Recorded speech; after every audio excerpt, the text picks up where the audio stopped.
시작하도록 하겠습니다. 특별 시간을 위해서 예정청년 지도위원이신 김순종 목사님께서 대표해서 기도해 주시겠습니다.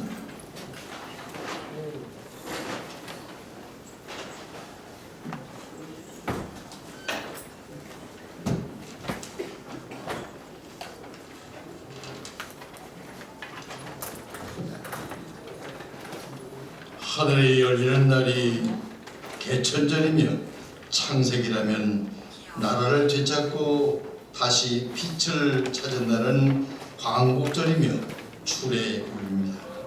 전능하신 하나님, 우리는 이 땅에 사는 동안 성경에 기록된 대로 그 여정을 걸으며 다시 새로운 나라, 곧 하나님의 나라에 들어가는 연습이 바로 이 땅의 삶인 것입니다. 그러므로 우리는 이 땅에서 하나님의 법을 목숨처럼 지키며 그 말씀과 명령이 생명이며 법과 규례가 우리의 인격과 품성을 만드는 줄 압니다. 오늘 제81주년 광복절을 맞이하면서 이 나라의 영광이며 기쁨이며 길이 후손에 물려줄 영광된 통일조국의 앞날을 기약할 수 있도록 저희들을 새롭게 하여 주시옵소서. 광복의 기쁨도 잠시, 이 나라는 극심한 체제 전쟁과 이념의 갈등 속에 걸어왔던 지난 81년의 역사 속에 20여 명의 대통령이 치리하는 동안 지금은 세계 경제 10대 강국이 되었고 군사 5강이라는 선진국이라는 칭호가 우리에게 붙어 있습니다. 이 위치에 올랐지만 저 북녘 땅에는 아직도 자유와 참된 민주의 꽃은 피어나지 못하고 있으며 고통의 도가니가 되어 있습니다. 오늘 단위에 세우신 목사님을 통해서 이와 같은 모든 문제들이 해결되는 귀한 말씀이 선포되는 하나님의 말씀이 이 나라를 통치하시는 그리스도의 나라가 되게 하여 주십니다. 여호와로 자기 하나님을 삼는 복 있는 나라, 복음 통일과 예수 한국을 세우는 거룩한 날이 되게 하여 주시옵소서. 믿고 감사드리오며 우리 구주 예수님 이름으로 기도드립니다. 아멘.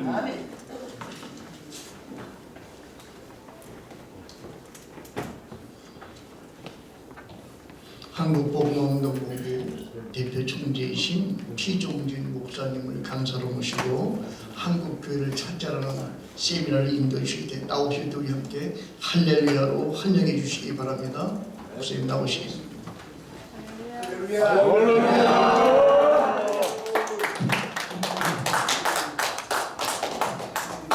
네, 매우 귀한 시간이고 또 여러분들이 귀한 시간마다 이렇게 은혜를 많이 받았고 또 이 시간도 진행이 되는데 저는 한계가 있으니까 짧게 에피소드와 같이 좀 요약해서 말씀을 드리겠습니다. 우리 이광용 총회장님, 대표 총회장님은 한국 교회를 다시 찾아야 된다.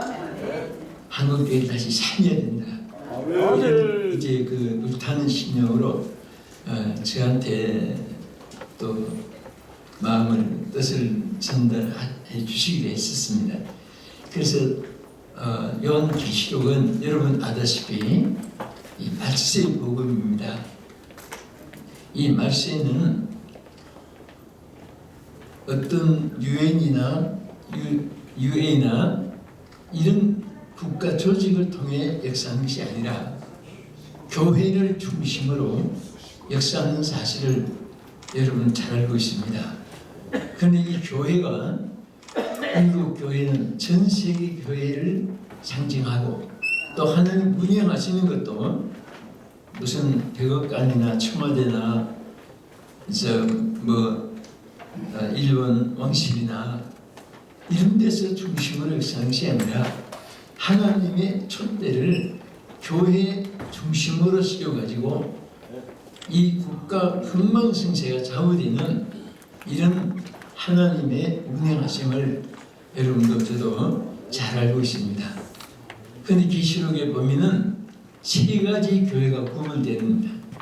하나는 칭찬은 한마디도 없는 교회가 있습니다. 책망만 있습니다. 또 한편에는 칭찬도 있지만은 또 책망도 있는 교회가 있습니다.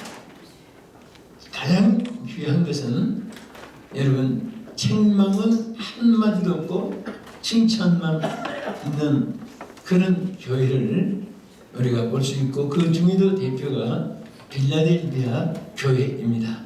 그런데 우리 하나 이 내용들을 다 전하면 뭐 신학교 1년 강의를 해도 또 들어도 못다 우리가 전하는 내용인데 요 30분 내로 이제 요쯤만 간단히 말씀드리겠습니다. 그 대신에 한 분도 좋으시면 안 됩니다. 안 되고 제가 여러분들 이 말씀 잘 듣기 위해서 자 1분 동안 제가 말씀하는 거 한번 들어주세요. 제가 손을 준비하면 이렇게 하세요. 하고 손을 드세요 하면은 손을 드는데 이 손 드는 것을 보면은 성공하겠나 못하겠나 그것을 알게 돼요. 왜냐하면 무심코라도 동작이 빠른 분들이 거의 성공을 하는 확률이 높습니다. 그래서 여러분들 한번 제가 보면서 한번 해보겠습니다. 준비! 손 드시면 할렐루야 하고 손을 크게 드세요. 손 드세요! 다시 해보겠습니다. 준비! 할렐루야! 전부 어리사시만 뭐 있습니다. 여기 저 종이는 못 봤는데 알려주시죠?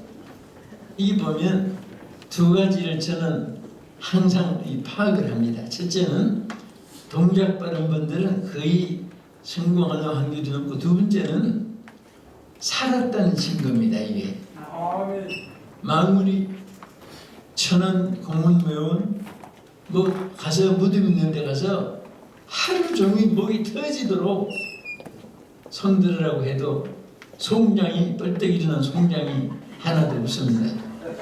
비오는 캄캄한 밤에 손들으라고 했는데 송장이 손 버쩍 들고 앞에 나타나도 문제가 생깁니다. 응? 들으라고 한 사람이 놀라서 죽을지도 몰라요. 자, 우리 이 자세로 30분만 잘 참아주시고 들어주시면 여러분들에게 많은 유익이 될 줄로 믿습니다. 사실 여러분과 제가 하나님의 사역자로 부름받아서 사역을 하면서 가장 가슴 속에 우리는 한 세대를 다 겪은 분들입니다. 6.25 동란도 겪고 8.19 혁명도 5.18 혁명도 또 뭐 여러 가지를 겪고 나와서 또 정치 파동도 많이 겪어보고 여기까지 또 우리가 못 먹을 때도 굶어도 보고 또 너무 또 축복 받아가지고 막 세계 어깨를 펴고 다니는 또 그런 시대도 우리가 겪어보고 이런 시대에 오늘 우리가 이렇게 살면서 가장 이 귀한 것이 뭐냐면 한국 교회가 언제부터 부흥됐습니까? 언제부터 부흥됐습니까? 성령의 역사가 일어날 때부터 부흥됐습니다. 세계 교회도 마찬가지입니다. 신구약 성경에 다 보면 전부 다 엘리야 같은 분이 성령에 충만하고 엘리사 같은 분이 또 성령에 충만하고 그러니까 그 당시에 모든 이방인 또 이방신들 다 이길 수가 있고 하나님 축복이 임했던 것도 볼 수 있습니다. 신약 시대가 언제 세워졌습니까? 교회가 성령이 임한 날이 마가다락방에 신약 교회 제첫 번 교회가 세워진 것입니다. 또 예수님이 이 땅에 오셔서 뭐라고 했습니까? 내가 땅에 불을 던지러 왔다고 했습니다. 그리고 요한이 예수님께 대해서 증거할 때도 그는 성령과 불로 세례를 주신다고 말씀을 했습니다. 맨날이 못되게 너희가 성령을 받으려고 한 대로 성령이 임하는 그날부터 교회가 세워지고 또 신약교회가 부흥돼 나오면서 계속해서 이 불길이 번져 나왔습니다. 계시록에 기록된 7교회 보면요, 7교회 다 똑같은 말씀을 다 한 말씀이 뭔지 아시죠? 거기 보면 성령이 교회들에게 하시는 말씀을 귀 있는 자는 들을지어다. 그래서 반드시 이것은 모든 교회는 성령의 역사가 있으므로 부흥도 되고 또 교회가 성장도 되고 또 교회를 통한 하나님 뜻을 이 땅에 나타낼 수 있기 때문에 그래서 성령이 강조되어 있습니다. 여러분, 예수님이 부활 성천하실 때도 그때 실패했던 제자들을 만났는데 폐인도 그런 폐인이 없었잖아요. 전부 다 노숙자처럼 서로 사명을 저버리고 베드로 수제자가 그물을 다시 찾아가지고 고기 잡으러 어부 생활로 돌아가고 제자들은 뿔뿔이 헤어지고 그럴 때도 그때에 예수님이 만났을 때 뭐라고 했습니까? 한마디 책망을 안 하시고 딱 뭐라고 했습니까? 누가복음 24장 49절에서 53절까지 심하게 기록되어 있습니다. 거기 보면은 위로부터 능력을 다시 힘입을 때까지, 다시 말하면 위로부터 다시 성령을 받을 때까지 너희들은 이 성을 떠나지 말고 머물러라. 너희들이 성령 없이 나가서 아무리 외치고 아무리 몸부림치도 너희들이 성공할 수 없다. 그러니까 성령이 너희들에게 임할 때 그때부터 하나님의 역사가 함께할 것을 암시하는 말씀입니다. 그래서 다행히 베드로나 제자들이 그 말씀을 듣고 모였던 것이 마가달방이 아닙니까? 그래서 저들이 성령을 받고 나니까 여러분, 사실 베드로는요 인간적으로 좀 성격이 나쁩니다. 왜냐하면 얼마나 성격이 급하면 칼 빼가지고 남의 귀때기 잘라버리고, 여러분 요즘에 뭐 그런 혈기가 없어야 되는데 제가 그런 분도 하나 다시 고치시는구나 그런 생각이 나요.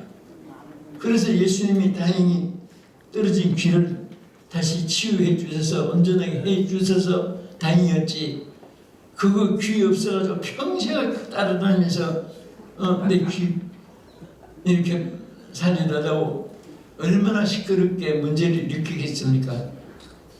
그런 베드로도, 또 예수님을 모른다고까지 3번이나 부인했던 베드로도 다시 주님의 말씀대로 성령을 받고 나니까 그 제일 처음에 여러분, 사람이 힘이 없으면요 기가 죽어요. 근데 힘이 생기면 이 주무식에 있던 사람들은 뭐가 하나 안 나타나나 막 힘이 있으니까, 베드로도 힘이 없을 때는 예수님 부인하기까지 했다가 성령을 받고 나니까 뭐 하나 안 나타나나 마침 안전병이를 만났어요. 그래서 사도행전 1장은 성령 약속장이고 2장은 성령을 이제 그들이 받아서 역사하는데 3장에 가서 뭔가 약속장이고 2장은 성령을 받았고 3장에 가서는 성령을 받고 나서 첫 번에 행한 일이 베드로가 안전병이를 일으킨 거예요. 그러니까 그 연약했던 베드로지만은 그 성령을 받고 나니까 힘이 생기고 용기가 생기고 자신감이 생기고 확신이 생기고 역사가 나타난 거예요. 그러니까 우리 다른 거 없어요. 우리 한국 교회가 이제 다시 한 번 더 성령의 불이 안 붙으면 안 됩니다. 이 불이 짚어져야만이 한국 교회가 사는 것이에요. 여러분도 저도 어떻게 목사님 됐죠? 우리도 다 꿈이 있었죠. 또 자기가 전공하고 싶은 과목도 있었어요. 그런데 성령을 받고 나니까 그때 서울대, 고대, 연대, 뭐 법과, 의사, 교수, 외교관, 정치가 막 그런 꿈을 갖던 청년들이 교회에서 성령 받고 나서 전부 다 신학교로 방향이 유턴돼 가지고 그때에 여러분 아시죠? 신학교 1년에 몇 명 졸업했습니까? 4,000명에서 5,000명 졸업했습니다. 1년에. 그러니까 이 한국교회가 어떻게 교육자가 7만 명이나 됐죠? 바로 성령을 받고 청년들이 막 전부 다 신학교로. 그때 신학교 입학이 어떤 때는 뭐 여러분 딴 신학 그렇지만 우리 총신대학교는 막 6대1, 7대1 서울대보다 더 어렵다고 했습니다. 그렇게 막 경쟁이 심하고 다른 신학교도 마찬가지고 그렇게 졸업한 교육자들이 일어나니까 7만 명이 된 거예요. 요즘에 7만 명 어디서 교육자를 찾아보겠습니까? 이게 반드시 성령이 역사하니까 사람들의 마음이 전부 다 사명에 불이 붙게 된 거예요. 주여 이불이 붙게 해주시옵소서. 우리 여러분도 저도 참 막 너무너무 애타고 간절한 마음이 솟아납니다. 지금도 그때는 성령 받기 좋은 때고 지금은 아니에요. 문화가 아무리 발달돼도 하나님의 영은 변함이 없습니다. 성령이 역사하면은 지식 뒷거리만한 거 가지고 막 알면 얼마나 돼야겠어요. 힘이 있으면은 얼마나 더 힘이 있겠습니까? 오직 성령이 임하시면 여러분들이 목회도 굉장히 쉽게 됩니다. 제가 우리 목사님들을 이렇게 만나면 그래요. 세미나 때도 왜 목회를 여러분 어렵게 합니까? 목회같이 쉬운 것이 없는데 그래서 유럽에 복음이 먼저 들어갔으니까 그 유럽의 신학자들이 남긴 명언이 참 많아요. 보면. 그 중에 하나가 이 세상에서 제일 쉬운 일이 뭐냐 또 제일 어려운 일이 뭐냐 성령 받고 목회하면은 가장 쉬운 일이 되고 성령 없이 목회하면은 세상에서 이렇게 힘든 일이 없다는 거예요. 그러니까 뭐 쉽게 말하면 기관차 기름이 있어서 앞에 이끌고 가면은 요즘에 KTX, XRT 뭐 그냥 얼마나 빠릅니까? 근데 연결만 되면은 객차는 보통 아무 힘이 없어도 관계가 없어요. 연결만 되면 돼요. 여러분과 저는 누가 똑똑하고 누가 덜 똑똑하고 그런 거 없습니다. 누가 하나님의 손을 잡았느냐, 누가 연결이 되어 있느냐, 누가 하나님의 능력을 계속 받고 있느냐, 거기에 따라서 능력이 나타나기도 하고 하나님이 능력만치 맡겨주는 거예요. 그리고 누가 또 롱런하느냐 그런 것도 오늘이라도 여러분 저나 여러분도 마찬가지로 성령을 배제하고 그러면 무능한 사람이 되어버립니다.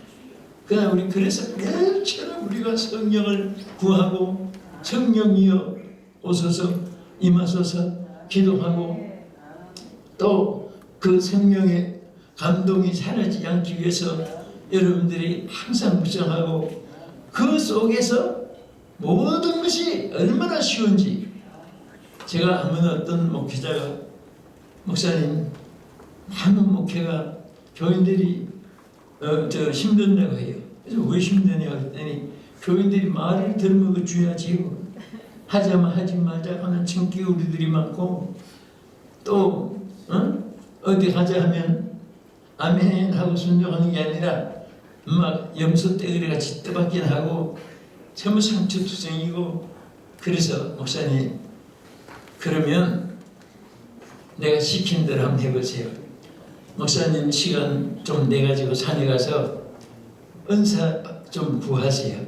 은사 받고 병 고치는 은사 하나만 받고 나와도 여러분 교인들 앞에 암 환자 한번 고치고 오세요. 그렇게 개척하는 무리들이 오히려 더 겁을 내고 하나님 영이 함께하는 사람이야. 함부로 손대면 큰일 나. 여러분 암병 환자 하나만 고쳐줘도 교회 분위기가 싹 달라집니다. 순종하라고 하지 말라고 말할 필요도 없습니다. 그냥 따라주는 거예요. 장로님 걷지 못하고 막 다리가 아파서 지팡이 짚다가 나중에 그것도 힘들고 그런 장로가 하나 생기면은 여러분 기회가 온 거예요. 기회가 온 거예요. 저도 우리 장로님 한 분이 고대 나고 막 굉장히 좀 막 아주 발언도 잘하시고 그런 분인데 어느 날부터 다리가 뭐 한쪽이 막 아프고 쑤시고 하더니 나중에는 걷는데 이제 지장이 오게 됐습니다. 그분은 기도 안수 받으려고 요청하는 일이 잘 없는 분인데 막상 그렇게 되니까 그 의자에 앉아서 안수 기도를 요청해서 했는데 그때는 여러분들을 위해서도 저를 위해서도 하나님이 또 불쌍해서 역사를 나타냅니다. 예수의 이름으로 불러가 치어다고 예수의 이름으로 일어나 치어다. 하여튼 막 그때는 약하게 그냥 미안해가지고 손은 이 용한분이 내가 손을 얹으면 싫어할 텐데 그렇게 생각한 바늘 것만치도 그렇게 생각할 필요가 없습니다. 우리는 하나님의 대행자입니다. 하나님 만드신 창조물인데 하나님 지금 역사해 주셔서 그리고 지금 나타내 주시옵소서. 지금 이분이 마음이 이 병뿐 아니라 마음도 고치는 기회가 되게 주시옵소서. 좋은 기회가 왔다고 해가지고 여러분 기도해 보세요. 그분이 다니면서 당회원들에게 막 예수님 전가하는 것보다 미안할 정도로 우리 목사님 함부로 대하면 안 돼. 막 그래서 자기 물론 이제 났으니까 그리 다니죠. 여러분 다리뿐 아니라 뭐 두통, 복통, 관절통, 고혈압, 저혈압, 신경통, 안과, 외과, 이비인후과, 산부인과, 소아과 하여튼 병들이 많아요. 가만히 앉아있지만은 완전히 건강한 사람은 거의 없습니다. 크고 작고 많이 차이가 있을 뿐이지. 그래서 그분이 진짜 하나님 앞에 막 은사를 받으라고 매달리고 그 매달리다 보니까 뭐 병 고치는 은사만 준 것이 아니라 말씀의 권세가만 나타나고 찬송에도 막 불이 붙고 기도한데도 막 그냥 달라지고 하니까 교회가 완전히 달라진 그런 목회하는 분들도 많이 들어보고 그렇습니다. 우리 어쨌든 가장 우리 한국 교회 지금 긴급한 문제는 성령의 불길이 다시 지펴져야 되고 또 우리 청소년들 사실 교회마다 주일학교도 없어지고 이게 기가 막힌 겁니다. 우리 한 세대 장례식 치료 하늘나라에 간 다음에 한국교회 크게 지었다 작게 지었다 이것이 이제 문제가 아니에요. 오히려 크게 지어놓고 교인들이 없으면 더 쓸쓸해.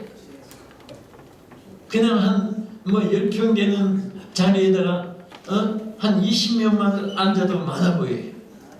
오히려 더 막 그 예배 뜨거워집니다. 근데 교회가 막 한 1000평 되는데 교인들 500명 앉아도 한쪽만 이렇게 앉아있고 얼마나 쓸쓸하게 보입니까? 어쨌든 하나님의 성령이 모든 것에 한국교회를 살리는 가장 중요한 일인지도 믿습니다. 그리고 말씀이 부재됩니다. 사실은 전에는요 이게 성경의 은퇴제도가 전 지금도 그래요. 저는 지금도 저는 이제 한동식이 좋겠지만은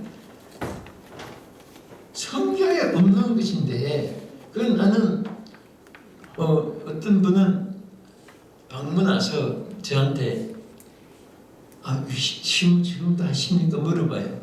왜냐하면 나는 내 당위장실을 그걸 사용합니다.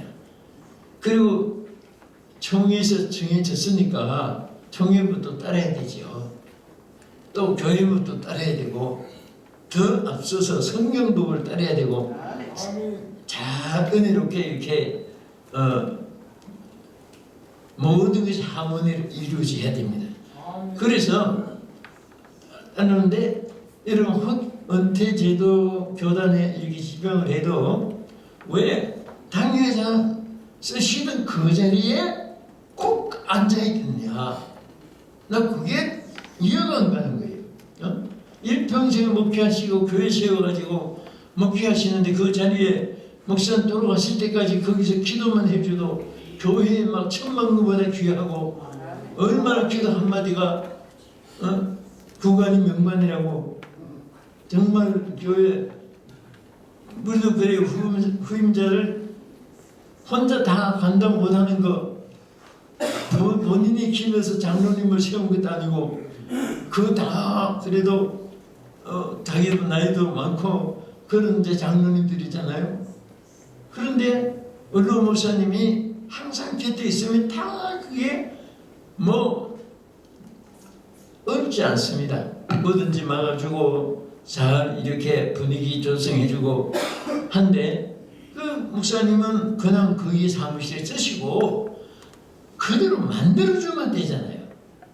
만약에 여러분 앞으로 은퇴하실 목사님 계시면 그것이 어렵지도 않습니다. 사실 그 당위장실은 평생에 선교실로 쓰든지 목사님의 연구실 혹은 기도실 무슨 명칭을 붙이라도 쓰시고 그리고 교회 예배는 주일에 하루 종일 시간이 있으니까 그 어느 시간이든지 그 뭐 여러 부가 있으면 한 분은 계속 맡아서 하시는지 아니면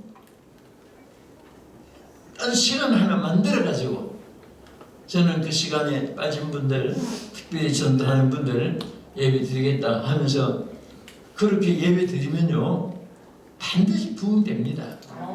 부흥돼요. 그러니까 주일에는 꼭 한 번 설교를 하고 당회장실은 그냥 다 쓰시고 그리고 뭐 그러니까 총회부터 따르고 성경부터 따르는 것이고 교회부터 따르고 은혜 가운데 이렇게 조절할 수 있습니다. 그래서 옛날에는 교회를 세워야만 목회한 줄 알고 그때 우리 그랬잖아요. 우리 목사님들 막 죽어나 사나 교회를 세우자면 더 성령불을 받아야 되는 줄로 그렇게 아예 가르쳤습니다.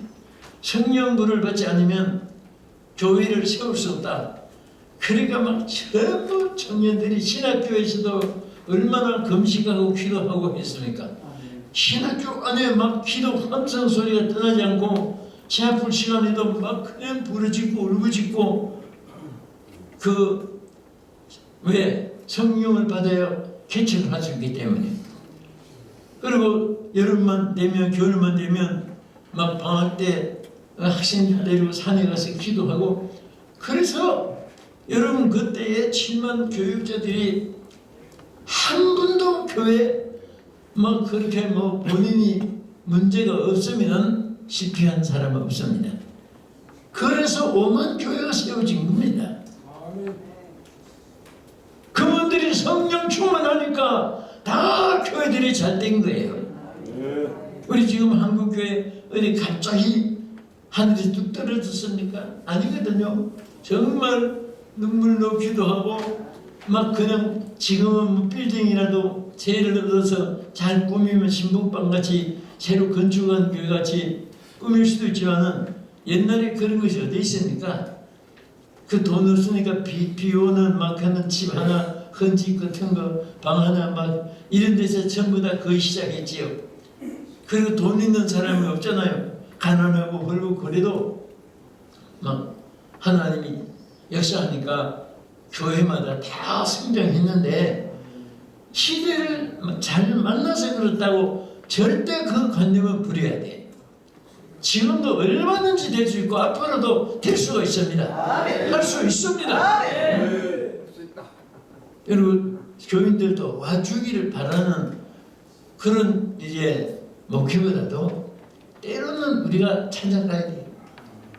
저도 이제 전도를 하다 보니까 매일 이제 교인들도 따라서 그때는 막 퇴막 들고 예수 구원, 불신자 지옥, 그런 거 막 성경 구절 써서 들고 그 목회자가 전도를 하니까 교인들을 따라서 그렇게 전도를 같이 하게 되니까 이분들도 막 그런 믿음이 자라는 거예요. 저도 이제 막 전도를 하려고 그때 길거리 다니면서 혼자 가만히 있으면 아무도 안 쳐다봐요. 미친 짓이야 쳐다보니까. 그래서 막 전도하면서 부른 노래가 이렇게 불렀어요. 바울 선생은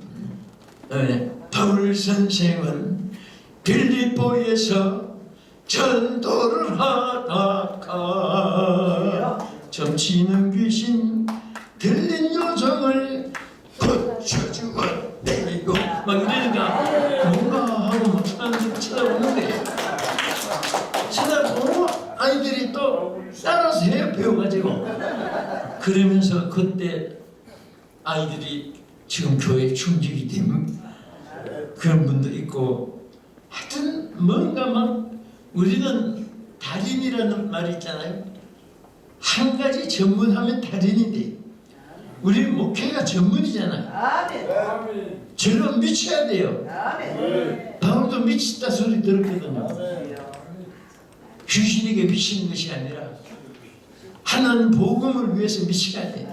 전하고 싶은 간절한 마음으로. 그래서 참 말씀 연구하고 이제 말한 대로 막 기도에 불이 붙고 그렇게 하면 한국교회가 그 외에는 다른 방법이 없어요. 청소년들 정말 막 주일학교 없애고 어떤 데 가면 그 장례식 준비하기 위한 집회 같아. 전부 다 장례식 감인데 이게 젊은 훈련을 시켜놔도 그 이해할 수 있는 그런 분도 아니고 앞으로 은혜 받았으니까 신학교 가세요 한다고 신학교 갈 사람도 아니고 그러니까 어떤 때는 막 슬픈 마음이 들어요. 이분들 다 하늘나라 가시면 이 큰 교회 자지했다고 하는데 누가 지킬 것인가? 옛날에는 절반이 아이들이잖아요. 막 아이들이 너무 막 은혜 받아가고 찾아오니까 아이들은 전부 다 강대상에 올라세요. 아이들은 강대상 올라와. 그래서 어른들 앉히고 그냥 이 성령의 역사로 있어진 일입니다. 그 다음에 세 번째는 이 세속화입니다. 세속화. 그 초대교회, 일국교회가 이 세상과 타협하고 비진리와 타협하고 그래서 이런 속에서 이 모든 세상과 타협이 이 암암리의 생활 속에 침투해 들어오는 거예요.